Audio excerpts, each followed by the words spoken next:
Hey, this is Mike McAdam from Gen X Guitar. Today we're going to talk about why cloning other musicians is a dead end.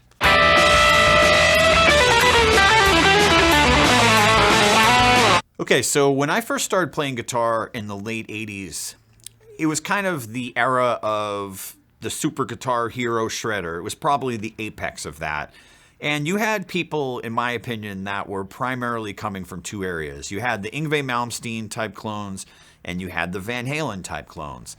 And when you have guitar players like that really capture the imagination of other guitar players, it's very seductive to want to imitate what they do and become a clone of them. So I want to offer some insight about where I think it's a healthy amount to do that and where it's not healthy and where you just become a clone. So when we first start playing the instrument, we all have that thing that we've heard that attracts us to wanting to play guitar or play music. When I first start working with a student, I'll say, look, give me a list of some songs or tell me what inspired you to pick this instrument up in the first place, because my job as a teacher is to try to get them to that sound as quickly as possible. But where does that go sideways?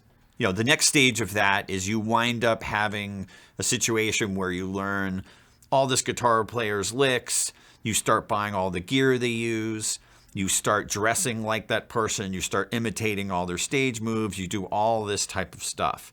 And you have, like, you name the famous guitarist, you can almost without question name someone else that basically did every single thing that they did with a smaller career. You can do the same thing with bands. So again, where does this become too much? So again, I think some of this is healthy, but at the end of the day, your personality is going to be you. You can study said guitarist licks over and over again. You are never going to be that person.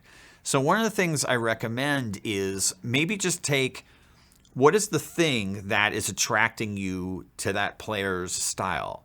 Is it a rhythmic approach? Is it their tone? Is it their fearlessness when they improvise? What is it? And maybe just try to identify that thing.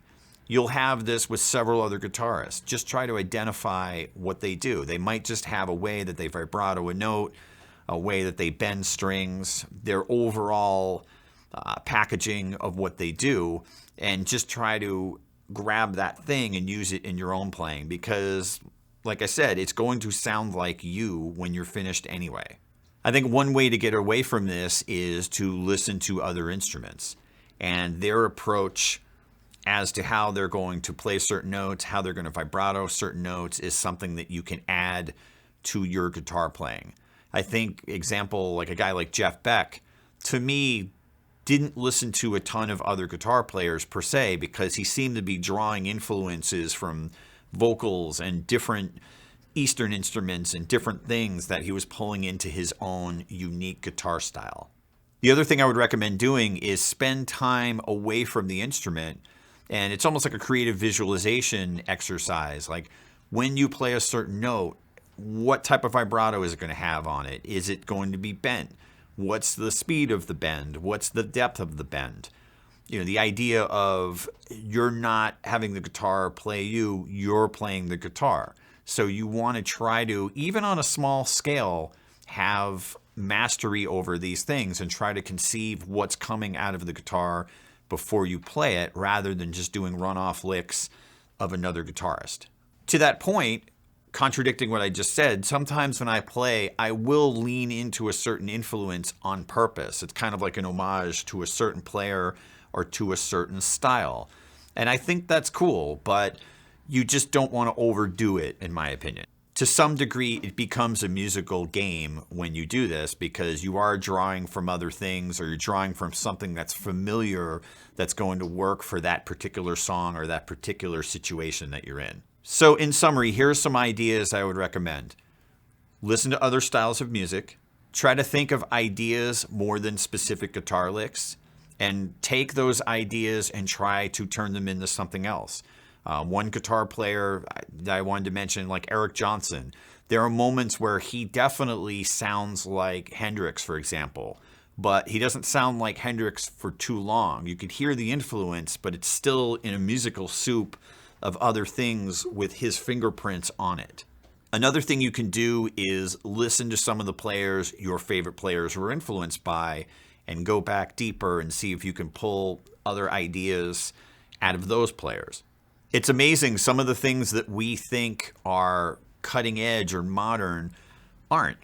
For example, if you listen to the guitarist Django Reinhardt, this guy was playing mind-blowing shred stuff in the 40s that if you go back and look at it, you have people still trying to do that type of stuff now. So sometimes, the future of something is the past of something.